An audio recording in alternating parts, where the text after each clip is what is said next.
वहाँ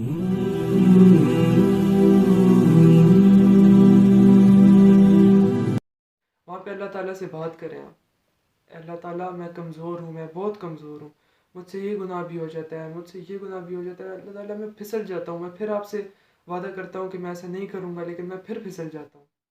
वो पाक ज़ात है जिसको हमने पहचाना ही नहीं, जिसको हम किसी भी वक्त पुकार सकते हैं। अल्लाह ताला ऐसी ज़ात है जिसको हम एनी टाइम पुकार सकते हैं। हमें करना तो ये चाहिए कि जब भी हमें फ्री टाइम मिलता है, वो हमें ड्राइव के वक्त मिलता है या हमें कहीं ऑफिस में मिलता है या किसी और ऐसी एक्टिविटी, कोई ऐसी जगह हो हमारी जहाँ पे हमें बिल्कुल हम फ्री होते हो, हमारे इर्द गिर्द भी कोई ना हो या कुछ भी ना हो, तो चलें अपनी छत पे चले जाएं, आप अपनी बैल्कनी टेरेस में खड़े हो जाएं, वहाँ पे अल्लाह ताला से बात करें आप, अल्लाह ताला मैं कमज़ोर हूँ, मैं बहुत कमज़ोर हूँ, मुझसे ये गुनाह भी हो जाता है, मुझसे ये गुनाह भी हो जाता है, अल्लाह ताला मैं फिसल जाता हूँ, मैं फिर आपसे वादा करता हूँ कि मैं ऐसा नहीं करूँगा, लेकिन मैं फिर फिसल जाता हूँ। आप यकीन करें, आपके मुंह से निकलने वाला होता है कि अल्लाह ताला गुनाह माफ़ कर देता है। इतनी ज़्यादा अल्लाह ताला ने हमें सहूलियत दी है, इतना अल्लाह ताला ने खुल कर हमारे लिए अपने हाथ फैलाए हैं, रहमत फैलाई है, फिर भी हम चले इरादा करना तो दूर की बात, दिल में ख्याल तक नहीं आता कि हम अल्लाह ताला से बात करें, हम कलाम हों। हम नमाज में हमारा ये ख्याल नहीं होता कि हम अल्लाह ताला से बात कर रहे हैं। आप यकीन करें, आप एक दफ़ा ऐसे करने की कोशिश करें, आप इसको अपनी फिर रूटीन बनाएं। अल्लाह ताला अकेले में अल्लाह ताला से बात करें, अल्लाह ताला मैं शर्मिंदा हूँ, अल्लाह ताला मैं माफ़ी मांगता हूँ, इस्तग़फ़ार करें। आप देखेंगे कि आप जब नमाज़ पढ़ेंगे तो आपको महसूस होगा आपके सामने एक ऐसी हस्ती नहीं है कि जो मतलब पूरी कायनात में तो फैली हुई है पर आपको नहीं सुन सकती। आपको महसूस होगा कि ये वो अजीम हस्ती है जो एक एक इंसान की शह रग से भी करीब है, और नमाज के वक्त आपका हर एक लफ्ज़, आपका हर एक हर्फ मुंह से निकला हुआ सुन रही होती है वो हस्ती।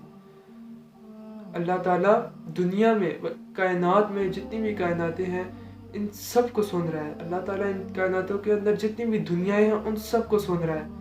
इन दुनियाओं के अंदर जो कुछ मौजूद है, जितने दरिया समुंदर जो कुछ है, सब कुछ सुन रहा है। सब कुछ क्या हर सुन सकता है? दरिया और समुद्रों के अंदर जो मछलियाँ मौजूद हैं उनको सुन सकता है, और उन मछली के अंदर जो यूनुस मौजूद होता है उसकी पुकार भी अल्लाह सुन सकता है। ला इलाहा इल्ला अंत सुब्हानका इन्नी कुन्तु मिनज़ ज़ालिमीन। तो अल्लाह ताला तो उस यूनुस की पुकार भी सुन लेता है जो मछली के पेट के अंदर मौजूद है। फिर हम क्यों गाफिल हैं इस बात से? हम क्यों ये वहम गुमान कर बैठे हैं कि नाउज़ुबिल्लाह अल्लाह मौजूद ही नहीं है? अगर हम बहैसियत मुसलमान होते हुए ये मानते भी हैं, हमारा ईमान है कि अल्लाह एक है और अल्लाह मौजूद है, तो फिर हम क्यों नहीं कोशिश करते कि हम अल्लाह ताला के सामने खड़े होते हुए उन्हीं की तरफ ध्यान करें?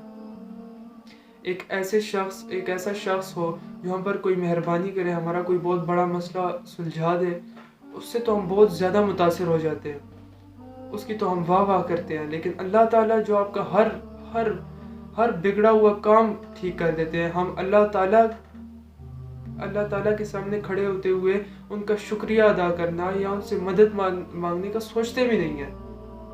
तो अल्लाह ताला बहुत बड़ी ज़ात है, अल्लाह ताला बहुत अजीम है, बहुत करीम है, रहमान। एक तरफ अगर वो जब्बार है तो दूसरी तरफ वो रहमान है।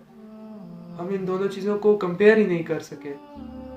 हम समझे कि बस अल्लाह ताला, हम तो गुनाह करेंगे जहन्नम में जाएंगे, दूसरी तरफ हमने सोचा ही नहीं कि अल्लाह ताला ने कितनी रहमत हमारे लिए जो है पेश की हुई है कि जब उनकी बारगाह में एक इस्तग़फ़ार करो, एक अस्तग़फ़िरुल्लाह पढ़ो तो तुम्हारे सारे गुनाह माफ़ हो जाएंगे, और एक कलमा एक दफ़ा ला इलाहा इल्लल्लाह मुहम्मद रसूलुल्लाह पढ़ो तो अल्लाह ही तुम्हारे जितने गुनाह हैं वो तो माफ़ होंगे, वो गुनाह नेकियों में बदल जाएंगे, और ये अल्लाह ताला का वादा है।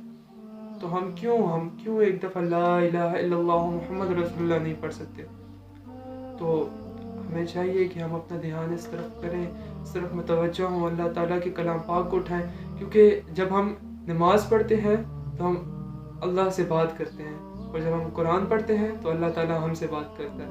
इससे खूबसूरत क्या चीज़ हो सकेगी? इससे खूबसूरत कोई चीज़ क्या किसी और मज़हब में है? ये तो सिर्फ़ हमारे दीन इस्लाम में ही है।